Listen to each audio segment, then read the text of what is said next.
कितल्याशाच लोकांचे पैसे म्हापसावरून बँकेन अडकल्यात। लोकांचे पैसे परत दिवंक सरकाराचे यत्न चल्ल्यात। 25 कोटी मोडून सरकार ती बिल्डिंग घेता। लोकांक काय प्रमाणात पैसे मेळचे म्हणून सरकारान मंत्रिमंडळ बसकेत हो निर्णय घेतलो। बँकेचो आदलो चेअरमॅन रमाकांत खलप म्हणटा निर्णयाक येवकार 5 लाख रुपये दरात रणपैसे पाचच धरता म्हणजे जास्त मिळू शकता। तर 100 उरले 5 लाख म्हणजे 50 कोटीचे उत्पन्न फक्त त्या ग्राउंड फ्लोर लेवल घेता।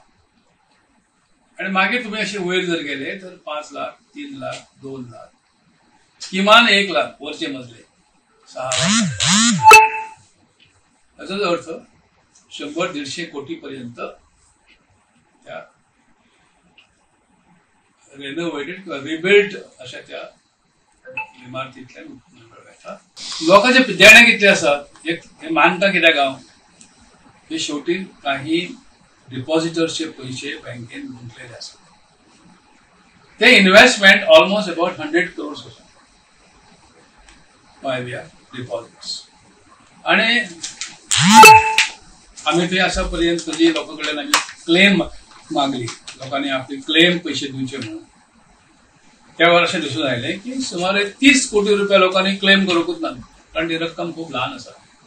कोणाचे 500 असतात, कोणाचे 1000 रुपये असतात, कोणाचे 3000 रुपये असतात। आणि क्लेम असतात about 70 crores. So 70 plus 30 it is 100 crores. So therefore government can easily take this over. In the first round they can pay off those who have claimed 70 कोटी रुपये सहज फारीक करतात।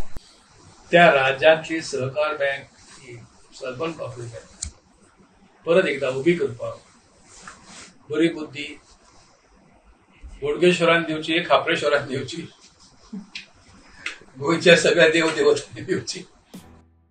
प्रुडंटा खातीर श्यामसुंदर फडते।